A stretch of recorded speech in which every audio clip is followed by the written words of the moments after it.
नमस्कार। आकाशवाणी जयपुर अजमेर से प्रस्तुत हैं प्रादेशिक समाचार।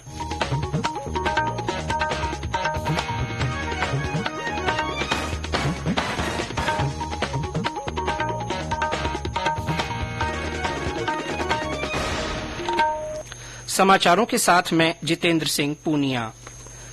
प्रदेश में हुए विधानसभा चुनाव के लिए वोटों की गिनती कल होगी। 199 विधानसभा क्षेत्रों के लिए बनाए गए 36 केन्द्रों पर सुबह 8 बजे से मतगणना शुरू होगी। सबसे पहले पोस्टल बैलेट की गिनती की जाएगी। इसके बाद 8:30 बजे से ईवीएम पर दर्ज मतों की गणना शुरू होगी। जयपुर, जोधपुर और नागौर में 2-2 केन्द्रों पर तथा अन्य जिलों में 1-1 केन्द्र पर वोटों की गिनती की जाएगी। इसके लिए मतगणना केन्द्रों पर 2524 टेबल लगाई गई हैं। इनमें 4245 राउंड में मतों की गिनती का काम पूरा होगा। बाड़मेर के शिव विधानसभा क्षेत्र के लिए सबसे ज्यादा 41 राउंड तक मतगणना चलेगी, जबकि अजमेर दक्षिण में वोटों की गिनती 14 राउंड में ही पूरी हो जाएगी। निर्वाचन विभाग की ओर से नतीजे और रुझान बिना किसी देरी के आम जनता और मीडिया तक पहुंचाने के लिए विशेष तकनीक का इस्तेमाल किया जाएगा।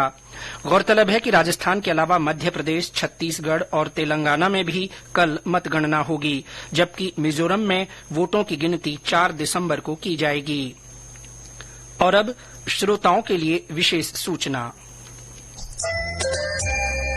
आकाशवाणी समाचार जयपुर की ओर से श्रोताओं को विधानसभा चुनावों के परिणामों की ताजा जानकारी देने के लिए कल 10 विशेष बुलेटिन प्रसारित किए जाएंगे। पहला विशेष 10 मिनट का राजस्थानी बुलेटिन सुबह 8:50 पर प्रसारित किया जाएगा।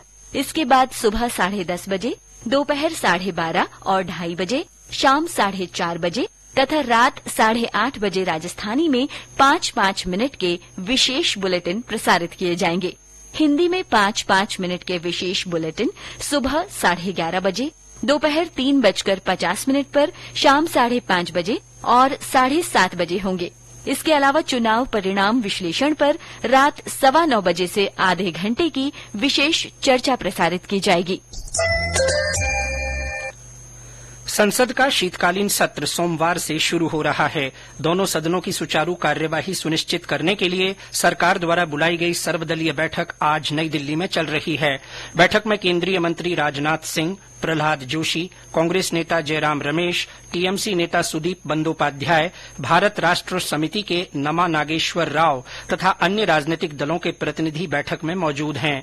ये सत्र 22 दिसंबर तक चलेगा।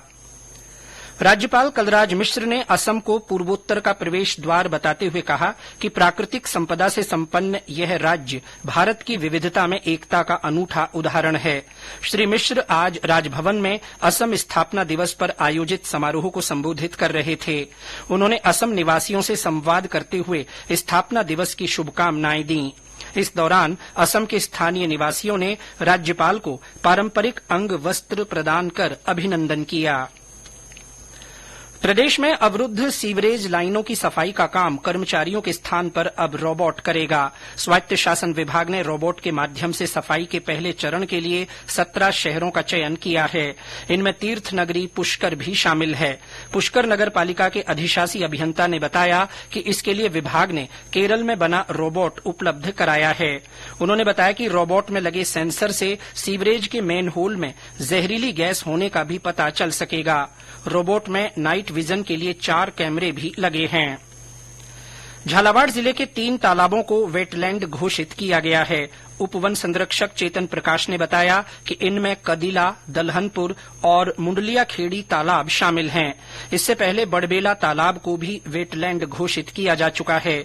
इनके बनने से प्रवासी पक्षियों को संरक्षण और उनके रहने के लिए उचित वातावरण मिल सकेगा।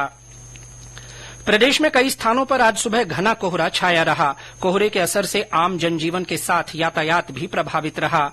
दौसा से हमारे संवाददाता ने बताया कि वहां घने कोहरे के कारण लोगों को परेशानी हुई। सीकर के दांतारामगढ़ में धुंध से दृश्यता में कमी रही। बारां में कोहरे के साथ बादल छाए रहे।